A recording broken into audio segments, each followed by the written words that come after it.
Assalamualaikum warahmatullahi wabarakatuh. Nama saya Migran Batara.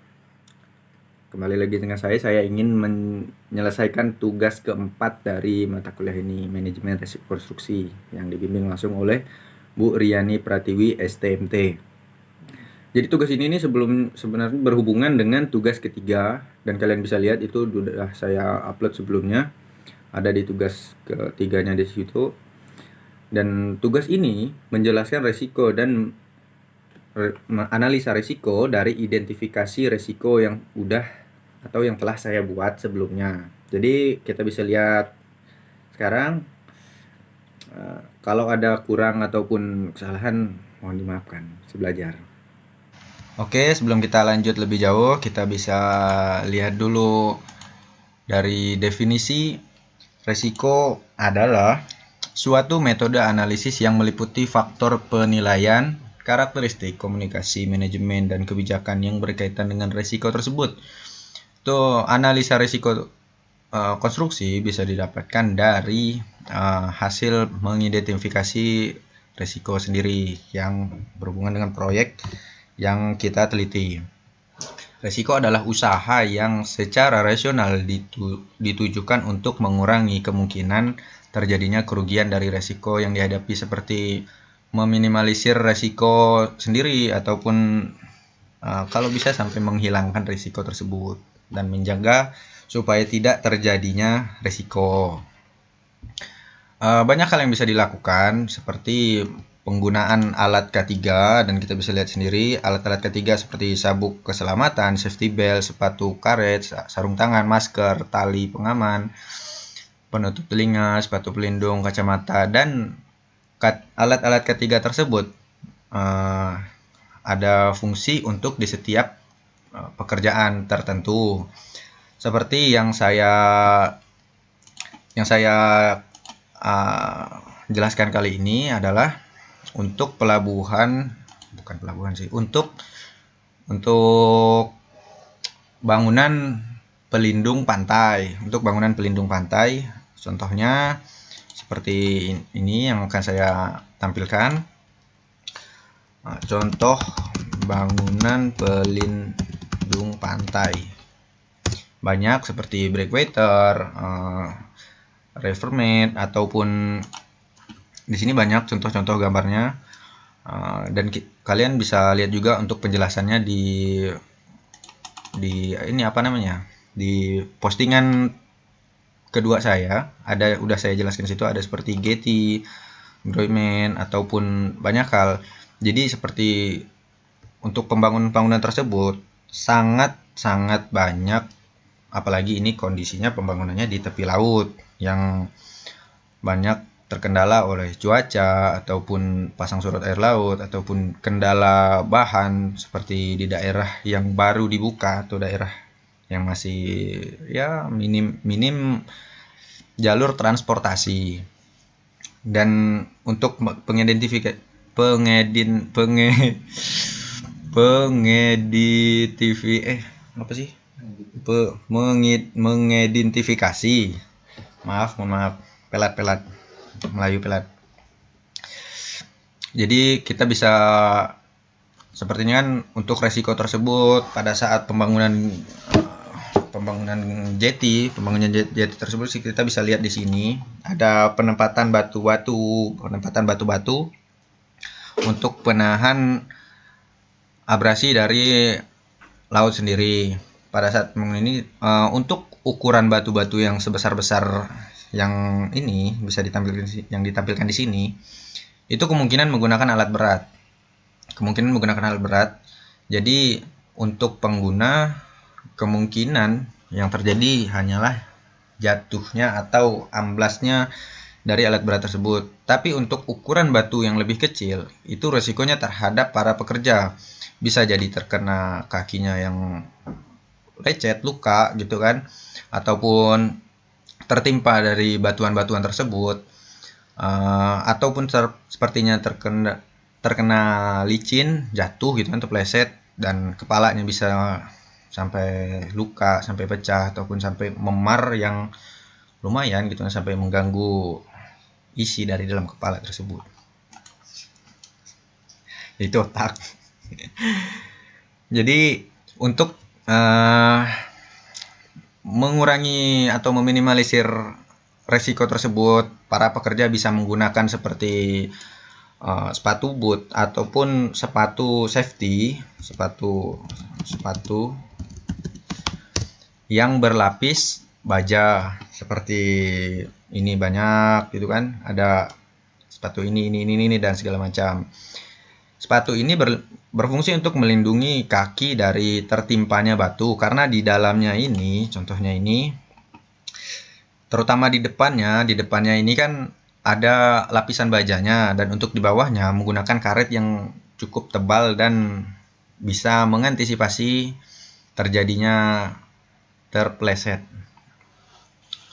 Untuk itu juga diperlukan, sekalipun yang dikerjakan itu tidak berada di atas kepala gitu, seperti pekerja las, biasa ada ngelas di atas kepala ataupun apapun itu, bisa menggunakan helmet safety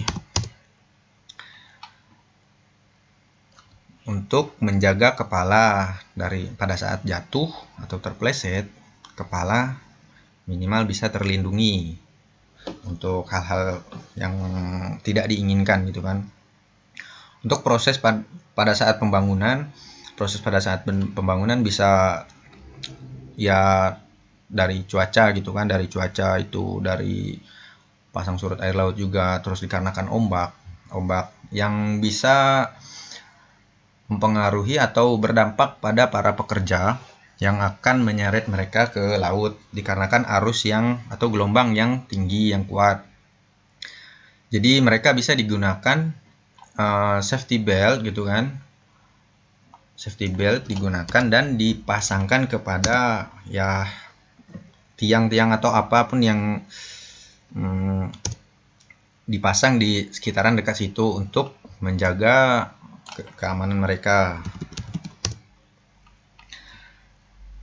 Seperti ini bisa dipasangkan. Ini bukan dipasang hanya untuk orang yang bekerja di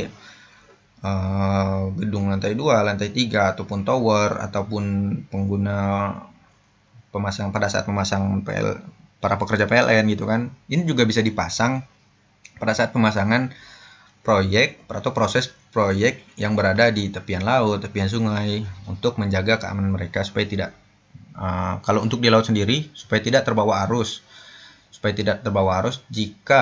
jikalau sepertinya proyek tersebut sudah terhambat, atau bukan terhambat sih, sudah mendekati batas waktu akhir dari proyek tersebut.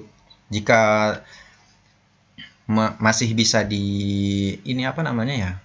masih bisa dipending, kemungkinan masih bisa, ya bisa kita hindari dulu untuk jam kerjanya. Tapi kalau udah tidak bisa, kita bisa menggunakan untuk menjaga para pekerja, bisa menggunakan juga sepatu safety, menggunakan juga helmet safety-nya, banyak hal, dan kita bisa lihat contoh-contohnya dari yang akan saya tampilkan nih, dari contoh-contohnya.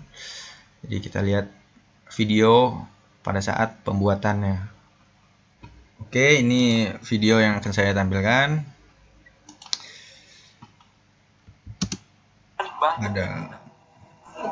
Kalian bisa lihat di sini untuk pemasangan revetment. Tapi kita bisa lihat di sini beberapa para pekerja, dan kita bisa lihat contoh untuk para pekerja yang menjalankan K3 tersebut menggunakan helmet, menggunakan boot. Jadi itu semua digunakan untuk menjaga keselamatan para pekerja tersebut. Jadi yang saya tangkap dari sini ya, semoga tidak salah, tugas tersebut untuk meminimalisir resiko yang ada dari proyek tersebut gitu kan. Ya, kalau di sini dari tugas sebelumnya. Jadi rencana keselamatan konstruksi atau RKK. RKK adalah dokumen lengkap rencana penerapan dari SMKK dan merupakan satu kesatuan dengan dokumen kontrak suatu pekerja konstruksi atau yang bisa kita sebut kontraktor.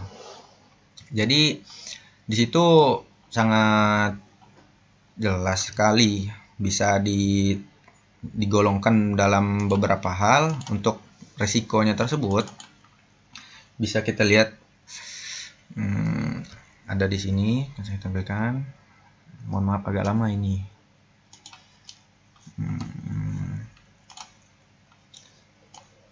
Ada dari screenshotnya di sini ya. Tunggu.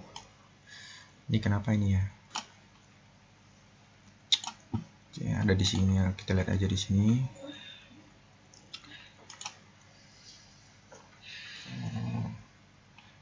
Ya, yang dari sini tingkat-tingkatnya ada tingkat ringan, sedang, ada berat. Jadi untuk tingkat ringan sendiri seperti terpeleset kalau sepertinya di kondisinya pembangunan di tepian pantai gitu ya, licin dan pemasangan batu-batu, kepalanya bisa bocor juga gitu kan. Jadi ya sekalipun ringan itu pun masih cukup berbahaya, bisa mengganggu fungsi dari otak ataupun sepertinya ganggu jatuh gitu kan, jatuh terkena otak kecil. Untuk polusi debu sendiri kayaknya kurang kalau untuk di situ, untuk di proyek bangunan pelindung pantai. Untuk tingkat yang sedang bisa seperti terkilir ataupun tertimpa dari batuan yang dipasang ataupun jatuhnya batu-batu yang terkena lengan ataupun itu apapun itu. Untuk yang tingkat beratnya bisa sampai meninggal dikarenakan pada saat pemasangan reinforcement ataupun groin yang itu ukurannya sangat besar menggunakan, dan pemasangan itu pemindahannya menggunakan alat berat, dan di bawahnya juga ada beberapa pekerja yang siap menempatkan secara tepat beton-beton tersebut. Dan jika alat mengikat yang terikat dengan bucket dari ekskavator sendiri itu putus ataupun lepas ataupun ikatannya yang longgar, itu bisa menimpa dari para pekerja yang bisa menyebabkan kematian, bisa tergolong berat juga kan. Bukan tergolong berat sih, sangat berat juga malahan. Jadi itu sangat bisa mengganggu keselamatan umum para pekerja. Jadi kita bisa lihat dari apa itu tingkat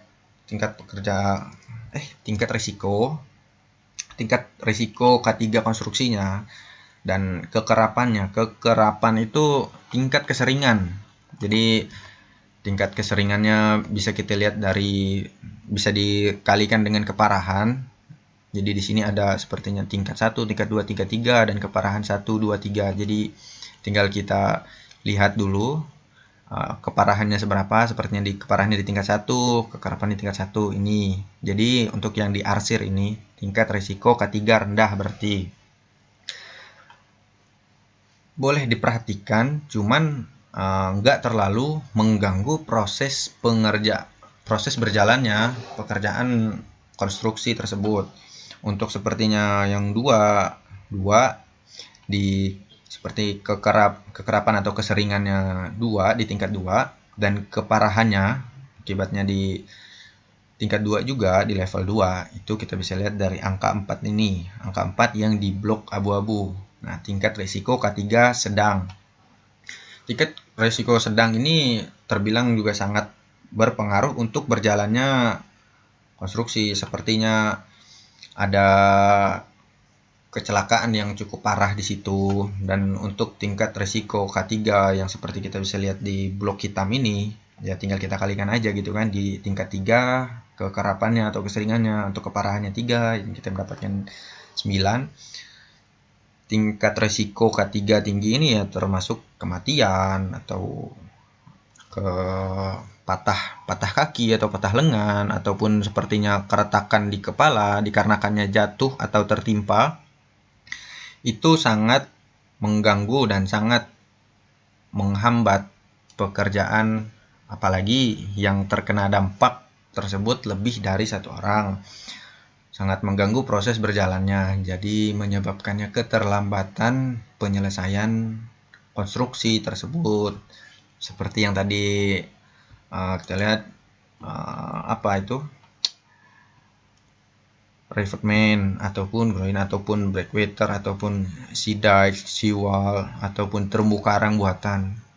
Untuk terumbu karang juga banyak juga kendalanya gitu kan, banyak resikonya. Sea wall juga, sea dikes juga, sepertinya ada juga jetty juga ya kurang lebih sama dengan tadi, revetment juga. Jadi ya kita bisa lihat di situ ada beberapa kolom-kolom yang tersedia seperti ini, kolom skala prioritas. Jadi kita harus melihat prioritas dari tingkatan-tingkatan tersebut.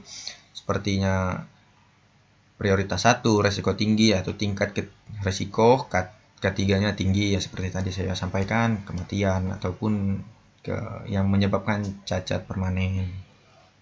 Penerapan pengendalian ketiganya ya bentuk pengendalian risiko menggunakan hierarki pengendalian risiko, eliminasi substitusi, rekayasa administrasi APD gitu kan. Demikian terkait pengisian tabel 1 RKK ataupun hasil dari SMKK yang berhubungan dengan tugas atau ujian tengah semester saat ini yang saya sedang jalankan. Jadi untuk kesempatan kali ini sekian dari saya. Terima kasih. Mohon maaf jika ada kesalahan dalam pengucapan ataupun pemberian data, dan data-data tadi yang saya cari itu kalian bisa lihat di Google. Di Google ada dari www.pamungkas.id, ada juga dari YouTube, proses pekerjaan bangunan pelindung pantai, ada juga dari apa itu tadi K3 dari keselamatan para pekerja tersebut. Jadi sekian, terima kasih. Assalamualaikum warahmatullahi wabarakatuh.